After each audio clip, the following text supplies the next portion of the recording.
Do you know of these people who you don't have? Oh, Okay. So we'll go on. All right. So again, welcome to Cyber Hunt Challenge.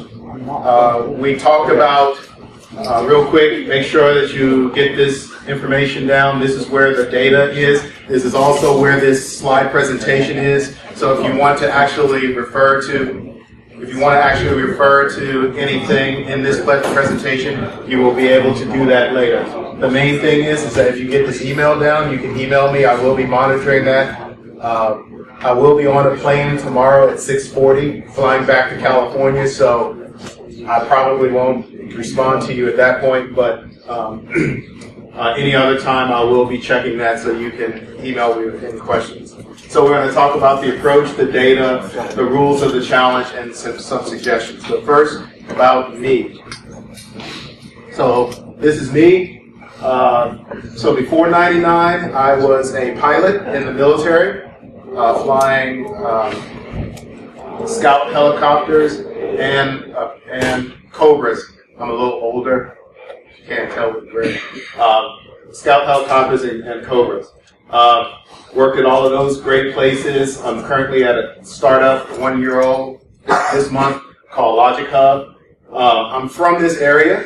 I went to Thomas Jefferson High School for Science and Technology, graduated in 1987. Yes, I'm not old. BS in Computer Science and MS in Computer Science from Hopkins. So I worked here at the Army Research Lab for a long time. That's when I was at Johns Hopkins. I love cycling. Fun fact, I went to France this summer and watched the Tour de France and climbed 10 of the iconic climbs, 300 miles and 50,000 feet, something like that. So that's a fun fact. And I want to be a guitarist. So that's about it. And if anybody wants to talk about cycling afterwards, I'm more than happy to. That's my favorite thing to talk about. This is actually second. So the approach. So I want you guys to get just into kind of a mindset of, I'm giving you data. That's all I'm giving you is data. You have to do something with that data. And what I see too many times is people saying, going the leap from data to I understand something and being able to make an answer. And so there's an approach, there are steps in that. And if I used to teach this, so I used to also mentor reservists. I was an Army reservist after I got off active duty. And so I used to teach analysis to them. And we did this over and over again. And back then I didn't actually know how to say it, but I did this process. And so it's a process where you step through and you get each component. And so we talk about data, and data is a lot of different things. But the main thing is that you don't make a decision on data. And what I see a lot in the space right now is people making decisions on one dimension. They take one thing and they do one little thing to it, and they say, oh, this is something, and I'm going to go and do something about it. I'm going to go and make an alert, and thousands of alerts, and then people get tired, and people turn over, and people don't want to be screen watchers or ticket junkies. So the thing is that you have to go through these stages. And so I'm going to give a quick example.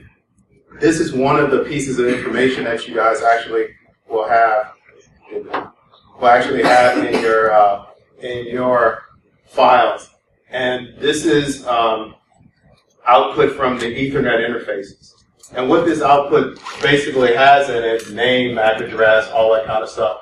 Transmit bytes, receive bytes. Purely data. No one, unless you are Rain Man, if you had all of this, you could not see what was contained in this data. And even worse, and I don't give it to you in this format, but working with the DoD, everybody likes spreadsheets, and I hate spreadsheets. Absolutely. Totally agree. People overuse this technology and think they're actually doing something with it. But again, it's just data. You're going to get it in text format. I'll actually show you that. But it's just data. So to make it information, you have to do something to it. You have to normalize, transform it, do correlations and all that kind of stuff. What I have done for you is I have made the data semi-informational. So all of it is parsed. You're not going to have to go and try to parse it out and figure out what column equals what. It's all parsed. You get it in two formats. One is CSV, so comma separated values, so you know what's in the columns. And then the other one is JSON. Both of them are derived from Splunk data, so it's downloaded from Splunk.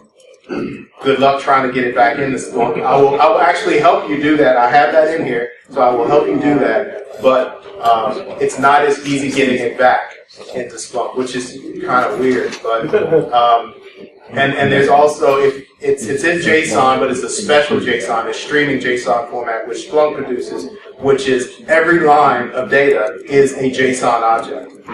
The whole thing is not a JSON object. So if you try to process it with a JSON processor, it's going to say that it's invalid because it's not normal JSON. But it needs to be that way because when you stream stuff out, it has to be atomic. That one line comes out, it has to be atomic. Or if you have a break in it, something happens, then all your data is broken. So that's why it's that way.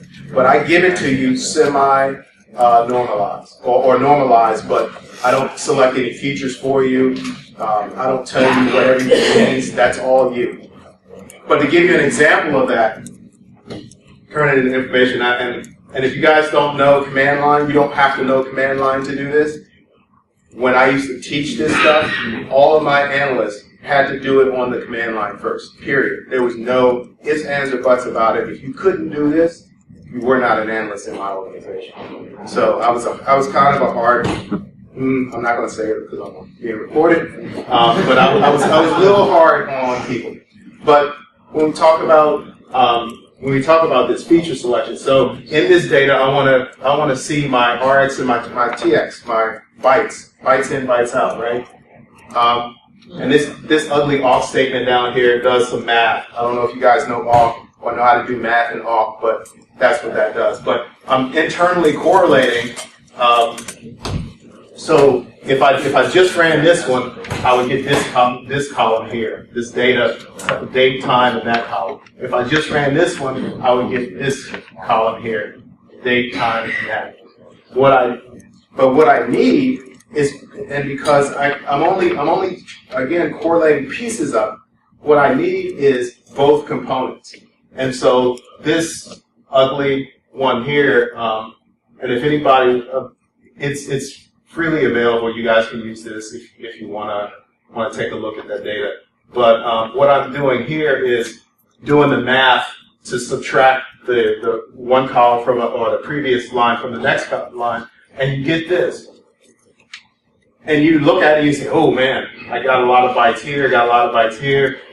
Ooh, and I got a lot of bytes here, but not that many here. Something's wrong right there, right? Something is different. Something is different. That's right. Something is different. But you don't know, right? Knowledge. Question, locate, analyze, organize. You have to go in and say, okay, I think I know something. I can postulate, but I don't know. How do I know it? And so, one of the things I used to hate, or one of the things I hate when people say is visualize, visualization. I hate that word. It is an overused word.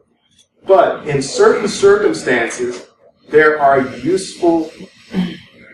There is a need for visualization. So this is the receive bytes here, green. Receive bytes. This is the transmit bytes. Now, you notice that there's a periodicity to the transmit bytes, right? Periodicity. And that periodicity, when we saw that, just happens to fall on that receive, when the receive bytes came. So that first line, if you had looked at it just in and of itself, you would have said, oh, that's what I'm going to focus on. but you didn't have all of the information to be able to make that judgment. So sometimes looking at it in a different way helps you with that. So now we look back again and we say, oh, that's a jump. This one might not be as important as this one, but now we know that this is normal. This is the abnormal. So thinking about that and going from that one layer to the next layer, but now you still don't necessarily understand what's going on, right? So one of the things, so when I used to run that organization, one of the things was, can you defend? So you're going to evaluate, present, and defend. Can you actually defend what you're telling me? Show me. So when you guys do the Cyber Hunt Challenge, you can tell me all kinds of things, but if you don't show me, you don't get points. You have to actually say, it happened because of this, and I can see it right here. Date, time, etc. So you will have, and again, I'm going to go over the rules in just a second, but I'm just presenting this so that you guys understand the kind of thinking I'm looking for you to process this data. It's actually not, it's mixed, it's intermingled data, right? So you have event type this, event type that, event type. There are probably 16 different event types in this data. You have to, part of your challenge is even pulling those event types apart and isolating those event types, reducing those event types, making sense of those event types, and then correlating those event types with other event types. Now, I don't care what you use. You can use command line. I can do all of this on a command line. You can use Splunk. I will help you to do that. You can use Python. You can use any coding program. I will help you do that. Also, let me see. So the last one was wisdom. I'm going to get to your comment in just a second. The last one was wisdom. You know, after doing this over and over again, the senior analyst just knows this stuff. He can look at stuff and then correlate immediately against this stuff and knows it. But it's not always intuitive to those of us who don't do that often. Now, to your, let me see, hold on a second, I had one slide here. So when I teach this, normally we use what I call our Blue Logic VM setup. Ubuntu, Python. So we have a version of Python on there that actually has all of the pandas libraries, all of the machine learning libraries that you would want to ever have, mostly.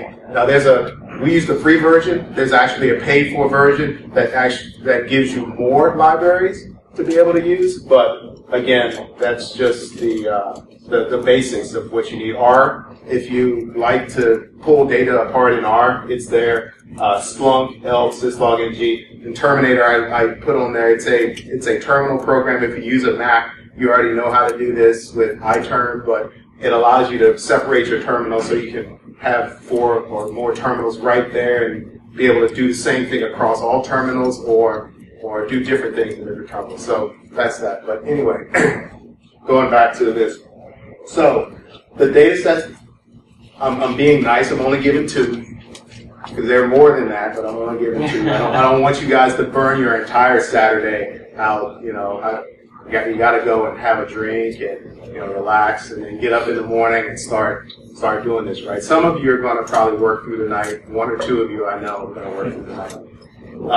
But it's in JSON and CSV. So remember that one of them both data sets are represented CSV and JSON. What I want you to do is find the intrusion, and you have to support your answers. Time, source, relevant descriptions, any correlating data. So if you have some other correlating data, that correlating data has to have the same thing, the time, source, and relevant descriptions. You can't give me one thing. Sorry. Everything here. Oh, you have a question? No. The JSON and the CSV file, do they contain the same data or 2 different sets? Same data. So for data set 1, the JSON and CSV is the same data. The difference is that JSON can't have new lines in it. for the data. So it's I can show you. I'll show you in a second. But it's the same data. It's just kind of format. JSON is a little different than CSV. So, but I'll show you it in just a second. And the last thing, if there is IDS data is not the answer. It is part of the answer. Do not give me an IDS alert and say that that's the answer. No points. Sorry, no points. IDS is a starting point. It is not the end. And so what I'm trying to make you guys do is think about all of the things, the body of data that needs to come together. So the analysis, 5 points max. So for data set 1, there are 2 points. 1 point is for the successful exploitation. And one point is for the unsuccessful exploitation. I exploited the box, but it failed.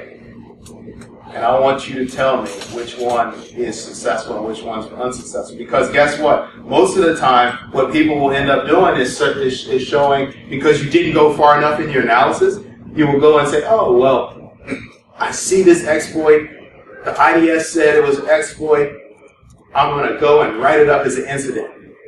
And you go and you look, and it failed. That's important because your box is vulnerable, but because the bad guy did something wrong,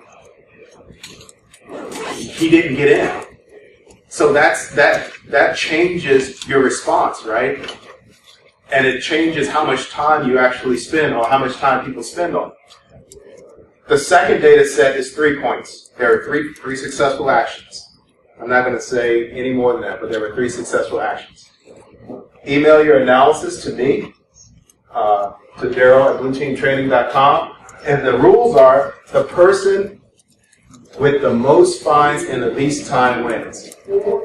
5 points today, in the next hour, knocked it out of the park. You should be hired by NSA. Anything else? If you get 5, you probably should still be hired by them. But person B finds 5 in 23 hours versus person 3 finds 4 in 7 hours. Person B wins because I said 24 hours. So whoever turns in the right answers, the most right answers, 24 hours wins. Due at 8 o'clock. I'm still in the military mentally, so 2000 tomorrow, and I'm on Pacific time. So for me, that's 5 o'clock. So it's all good, but I had to put that in there just to make sure that everybody knew 2000 EST tomorrow, and I will email out, or the winner will be announced on the 27th, and I might just email it to everybody who the winner is. Does anybody care if I tell everybody who won? Because normally people don't want me to tell everybody who won. Does anybody care? So all of your colleagues will know that you were the... Drop the mic. And he is claiming it already. So there's a lot of pressure on this. What's your name? John. There's a lot of pressure on John right here. He's claiming that he's going to do the mic drop already. So you got to challenge this guy. Come on. But I have a question for you. So I just downloaded the sample and put it into the network. I mean, line counts are different in JSON and CSV. They're going to be. Let me tell you what. They're going to be. But hold on. So I will tell you why in just a second. So that I talked about what I normally use for this. So I'm going to give you guys some hints. Okay. I'm going to give you some hints. If you want to process text in Unix, I used to teach Unix a long time ago. But processing text for this, I went back and looked at my training that I started teaching in 2001, 2002. And these commands haven't changed. They're the same commands that you used back then. And if you know these, you can whip through anything in Unix on the command line. I guarantee you can. Now, there's one little extra nice thing that if you want to try it out. this program called CSV Kit. So CSV Kit is this really cool program that allows you to rip through CSVs in a really quick way. A lot of the processing with CSV cut, CSV grep is key there. Oh, there's a comment there. This should be a comment, not a period. And then the output analysis. There is a glaring, I don't know how they missed this, but there's a glaring omission in CSV Kit where if you pull out all of the columns, so in the CSV, I have all of the data in this CSV. So some of the columns for some of the data is blank. And so what you don't want to do is deal with those blank columns. Well, CSV Kit doesn't have a way to deal with that, so I wrote something to deal with it. And it's included in your stuff, but you need some extra libraries, and if you install Thought Canopy, it takes care of those dependencies for you. Again, if you really want to know, you can email me. I provide it as a proof of concept for you to understand that actually being able to code is a good thing as an analyst because it allows you to extend your capability as an analyst. Regex 101, if you guys don't know about that, really cool. Just don't put your company's stuff in the little regex window. Like, obfuscate it, please, because it does get recorded somewhere. So, but it's really cool for doing regex. I used to work for SourceFire back a few years ago, and so I lived in regex because everything that it does is pretty much regex to do intrusion detection. And so this is like really helpful. It actually even tells you the number of steps it takes to do the regular expression, so you can figure out how efficient your regular expression is. So another cool thing. Now Splunk, whole different story. If you want to do this in Splunk,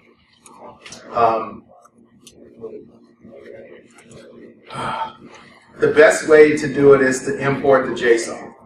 That's the first thing. The second thing is that in that JSON there are components that are, and this is to answer your question. In the JSON there are components that are single line, and there are components that are multi-line. Those multi-line components, when I actually do it in CSV, I actually broke them down. So one single line component in JSON could be 10,000 CSV lines. That's why it's different in the line count. Yes, the size is different too. Yes. Inline character is just a character. Yeah, it's just the character. I'll show you that, or you can actually see it. You may have to do some custom field extractions. I won't actually tell you what syslog. You're not seeing it? Multi-line. So on the ones that come in, so when you import the JSON and it comes in multi-line, in order for you to get it to look right, you actually have to run a rex command to replace the new line with a real new line. And that makes the data look perfect. And then you just pass it to multi-KV, and the multi-KV breaks it out so that the keys on the top, so it'll be like, everybody knows what PS data looks like, where PS has a whole bunch of field names at the top and a whole bunch of data in columns. Well, this is the perfect candidate for that, because when you re-import it, you have to take out the new lines, and then you have to invoke multi-KV. Then multi-KV goes and takes that column header, and it says, this field equals that, this field equals this field equals this, for all of the lines. So that's how you do it in Splunk. Again, if you guys want to do it that way, feel free to ask me. Now, I don't know if I can explain this in the time I have. I'm not going to completely try, but I'm going to give you some hints. So, does anybody here know Splunk? Does anybody administer Splunk? Does anybody know what props and transforms are? Okay, so I got 4 guys, so I expect those 4 to do it in Splunk. So props and transforms are a way for you to manipulate data when you bring it in. In Splunk, so the way the JSON is formatted, it's going to require that you do some stuff because it needs certain fields. So it needs host, source type, and and I also keep raw in there. So in the props, I set it to do these particular transforms. I also move this Postgres file to syslog because I don't like typing this whole thing. So I just move it over to syslog. It has a syslog format anyway. So you need to install this on your Splunk system. I'll let you guys figure out where that's supposed to go. If you don't know, then you probably should just use the CSV and import that somewhere and start to work on that. There also is a way that you can do it in Splunk with the CSV, but again, I will let you guys go wild. This is your time to learn. I'm not going to teach you. What I like to do is I like to let people explore first, and then I will teach them all they want to know once they have given it an effort, because it makes it so that you absorb a whole lot more. The transforms, so this goes and this sets the host name, sets the source type, and sets raw. This is all in one file.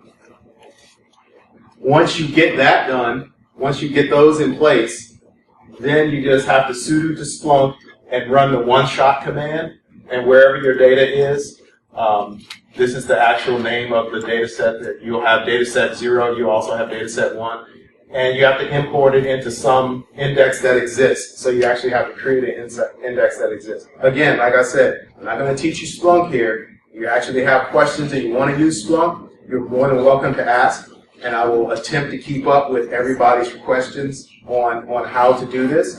But I also can, at some point, if you guys want to clap, I can actually teach this. But anyway, that's Splunk data ingest. So, again, to wrap up, JSON and CSV data, data set 0, data set 1. Main thing, support your answers, 2000 Eastern Time. Any questions? Darryl at blueteamtraining.com.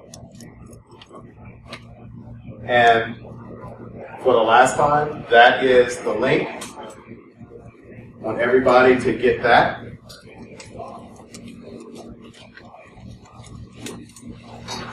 What's the prize? Apple Watch this time. So the last time we did this, I was telling a few of the guys, unfortunately we couldn't do it here, it gets expensive, but our last one was a trip for 2 to Hawaii.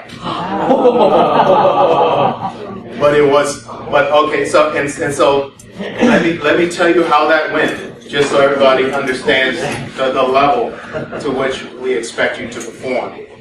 So we had 16 students in the class. It was a virtual class where I was teaching virtually. By the second day, there were only 8.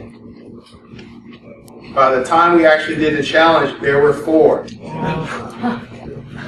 Only one person scored above a passing grade, which was a 70%. Everybody else got a 25% or less. And to give you an idea of what the supposed experience level was, the guys had, some of them said 10 years, some of them said 12 years, some of them said 8 years of experience. The thing is that 8 years of experience, clicking a button, is not the same thing as 8 years of experience taking in the data and doing an investigation. There's a real difference there. And so what I want to get people back to is taking in that data and doing real investigation, doing a grunt work, kind of like the CSI guys do, where they actually have to go and examine this and examine that and use the right tools for the job. If they have to program or if they have to get on the command line to do something. It's becoming a lost art, and I really want to start to re-engage people in doing that, because we're really doing that. I go back to this Army, and I'm in the Army, so but I go back to this commercial. I don't know if you guys have seen it, where there's this hacker that he looks like he's typing stuff on some screen, and then it goes blank. And then you see these 2 guys in something that looks like Army Cyber's sock, and they bump fists like they just stopped this guy. That doesn't happen. I'm just telling you, that doesn't happen. But sound principles, like stepping through and thinking about data, information, knowledge, understanding and wisdom, and stepping through that will help. Fist bumps don't happen that often. So, if there are any questions, let me just kind of go through the data real quick. Yes, I use a lot of virtual screens. It was worse when, so now Mac does it horizontally, but before when it was a square, you could get to stuff faster. It's really slow now. So just so that you guys know that it downloads, let me go and paste in the link real quick wherever I have this. So I want to do a live test in front of everybody, so we all know that it works.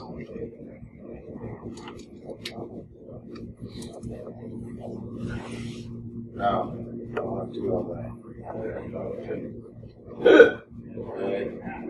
Saving my file. I need to save it to.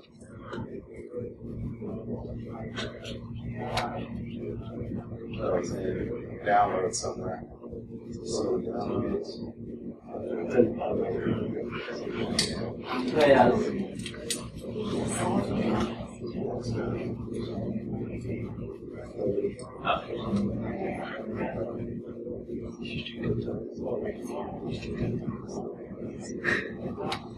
So you have dataset 0.tar and dataset 1.tar. On the power.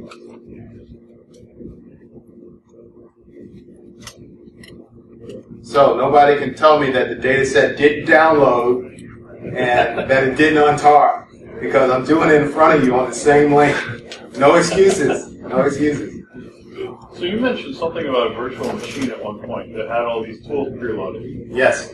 Where does that fit in? So when I actually teach the class, we use that. Okay. We use the virtual that already has some tools loaded, already has Splunk up and configured, all of the stuff that they need to do the one shot to add it in, all of the Python stuff, all of that already on it.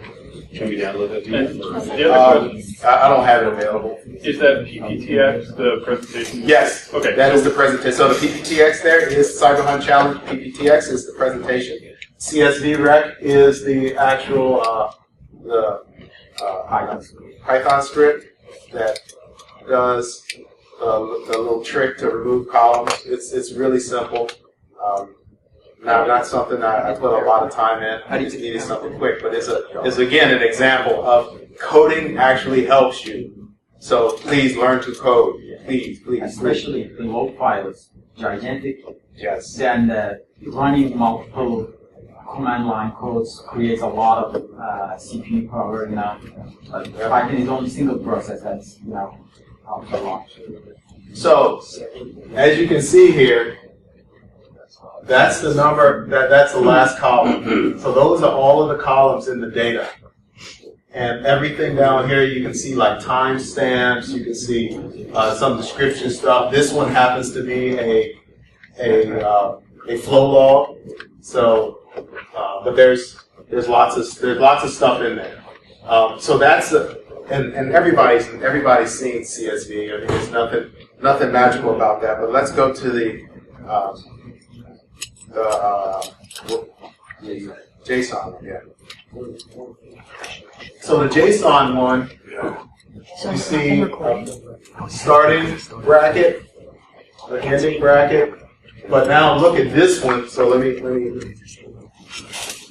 So this one is a PS.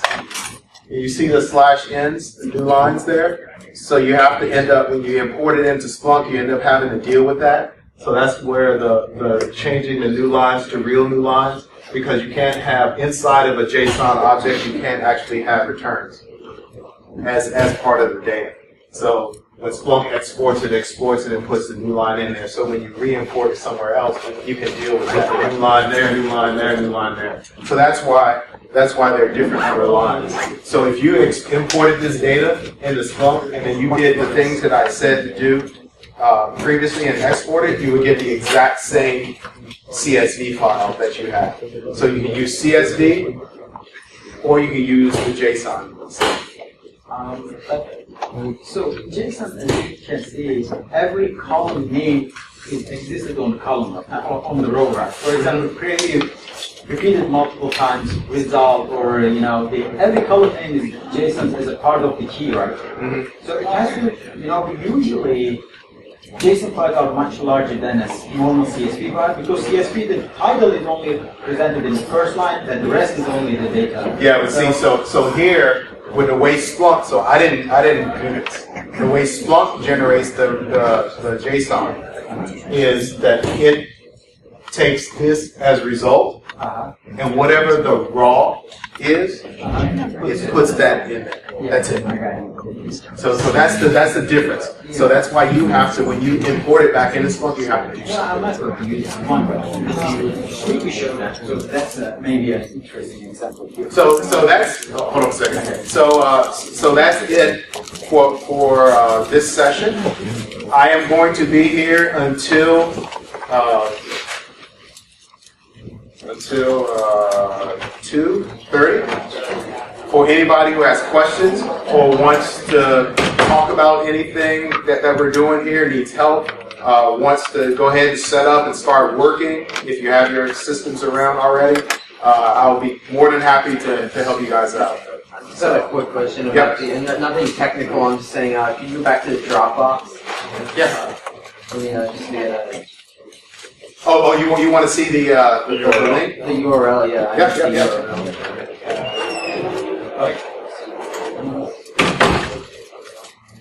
Make it big if you can. Yes. Hold on a second.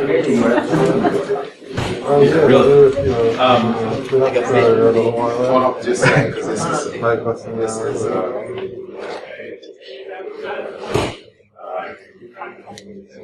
Let me just.